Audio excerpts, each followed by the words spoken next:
won't tell you what's on his mind, what's bothering him? He's changed that much. Of course, I don't know that he'll want to talk with me about it, but if he does, I'll do all I can to help him. Dr. Goodrich, Johnny Williams is here to see you. Ask him to wait a minute, please, Bonnie. Here now, Mr. Williams. I'll do everything I can. Thank you. Ask Johnny Williams to come on in, please, Bonnie. Yes, Dr. Goodrich. Dr. Goodrich? Welcome home, Johnny Williams. Thank you, sir. Oh, I can come back if you're busy. Oh, no, I finished this map. Gonna use it with the official board meeting tonight.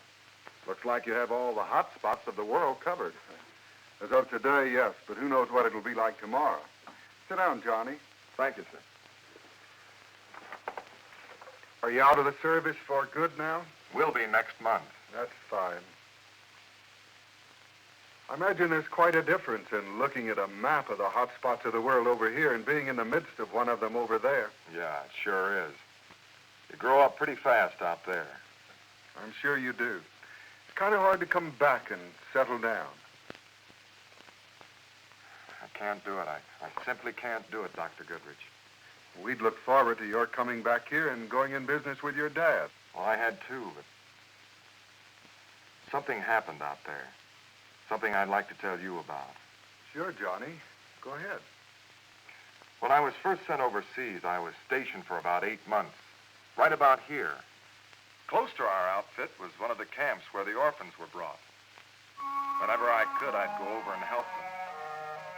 It was there that I met Dr. Margaret Scott, a medical missionary.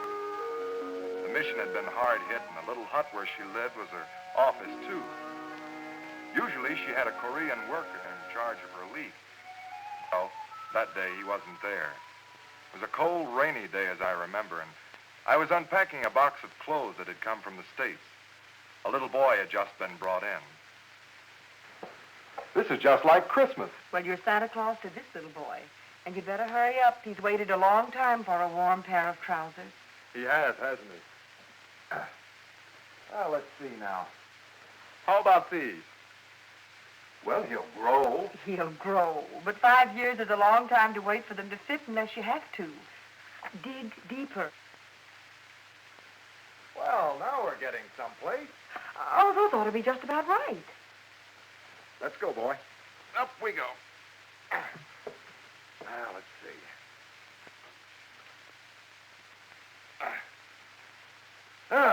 Well, now, how's that? These will do fine. Now, with this little sweater, you're going to be good and warm. Johnny, Pete's waiting outside in the truck to carry him back to camp. If you could take him out there, I'll gather up my supplies so I can get over to the hospital before dark. Right. Come on, boy. Let's put this sweater around your head so you don't get wet all the way over. There we are. There. Come on.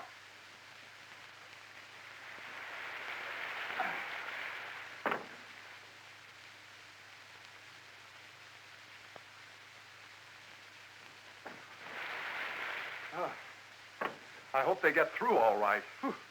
Surely is wet out there. If anyone can get through, Pete can. I don't know what I'd do without you boys. Oh, we're just glad to help out anytime we can.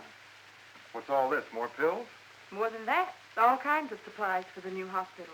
Oh, I'd be so grateful if you'd help me get them over there now. We need them. Oh, sure. Did you say new hospital? Yes. You know, we convert more than souls. Now we've converted that old bombed-out warehouse to a hospital.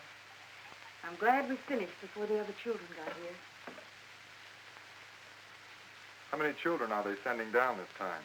I understand there are around 50 survivors of the communist raid last week. I've been up here all this time, and I haven't gotten my hands on one communist. If I could just get my hands on one of them. What are you talking about, Johnny? Those stinking communists. Every time I think about what they've done to those kids. Yes, I know what you mean. I feel that way, too. Especially when I think about Will. How long has it been since he was taken prisoner? Almost 2 years. And you haven't seen or heard from him in all that time? No. You don't know whether he's alive or dead? No. I don't see how you can be so calm about it. But then you couldn't hate anybody.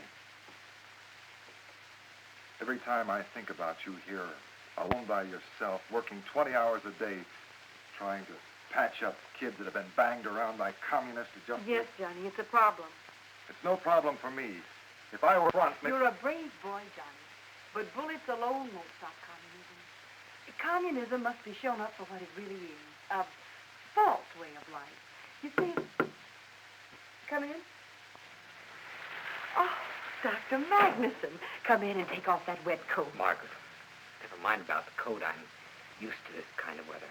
This is Sergeant Johnny Williams who's been helping me. You've heard of Dr. Magnuson, Johnny. Yes. He's another medical missionary. How do you do, sir? Margaret, I have an important message for you. I think I should tell it to you right away. A message from you?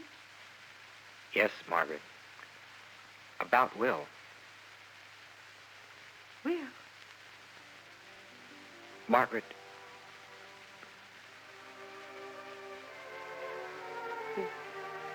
Will dead? yes. There's positive proof.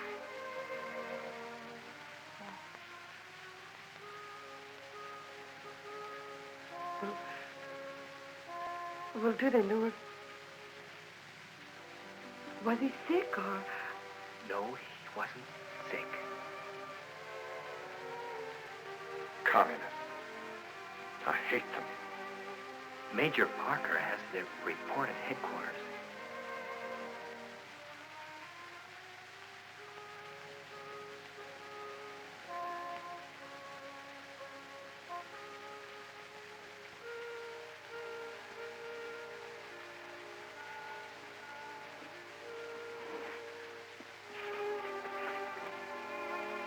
Shall I go with you? No. No, if you don't mind, I think I'd rather go alone.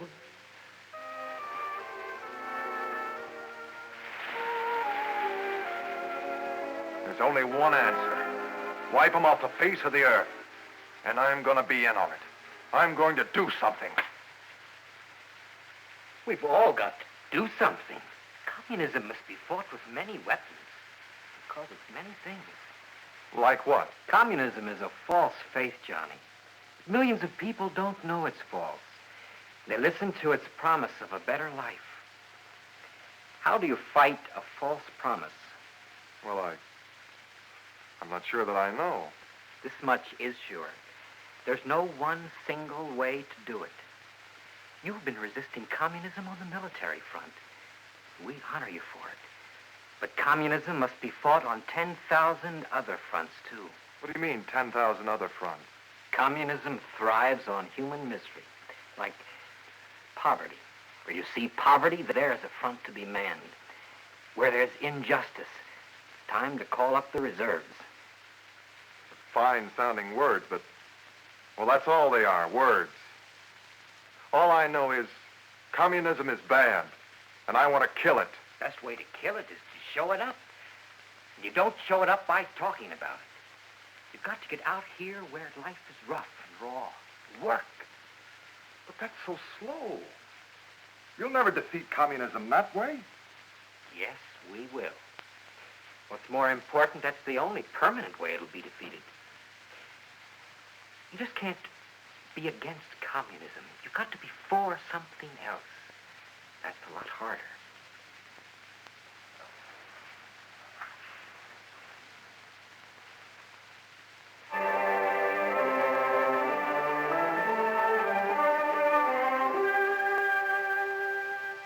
Now that I'm home, I just can't stop thinking about it.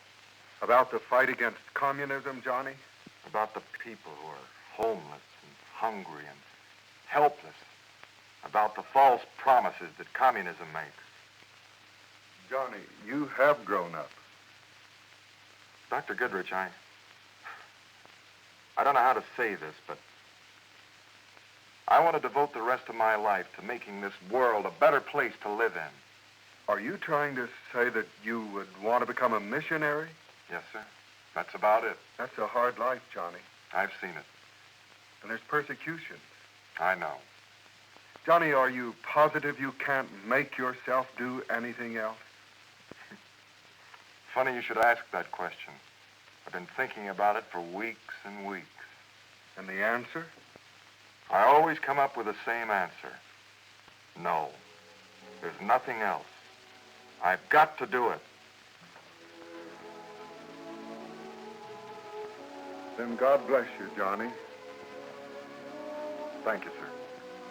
I'll make an appointment for you with a man who'll be able to guide you in your preparations. You'll hear from him in a few days. Thanks again.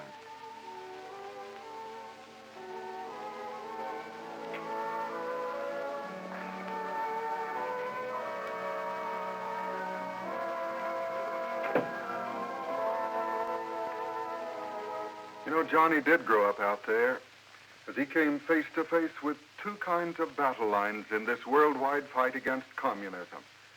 The military front of which he was a part, and that army of 10,000 fronts, the Christian church. Some people are always saying, what's the church doing to fight communism, this threat to all we hold dear? For one thing, as the church proclaims the gospel of Jesus Christ, it is planting the seed of freedom in the heart of men. Whenever a person truly realizes that he's a child of God, he's never content to be a slave again. The truth shall make you free. But the church is doing something else. It's seeking to cut the lifeblood of communism. We must understand that communism feeds upon hunger and poverty and disease and misery and ignorance and fear and hopelessness and despair. So the church sends throughout the world its missionaries, where on 10,000 fronts they create clinics and hospitals and churches and schools, centers of faith and hope and light and truth. Everybody ought to know something about this story. So we prepared a little booklet, 10,000 fronts. I'd like to send you a copy. So if you'll take a card or a letter and address it to me, the pastor, in care of this station, and then on the other side, right at the top, put 10,000 fronts, and then your name, your address, your city and state. Remember, be sure to write 10,000 fronts at the top of the card, and then your name, your address, your city and state, and address it to me, the pastor, in care of this station.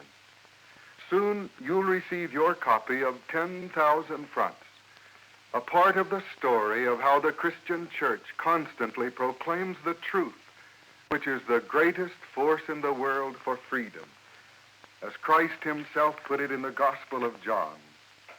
And ye shall know the truth, and the truth shall make you free.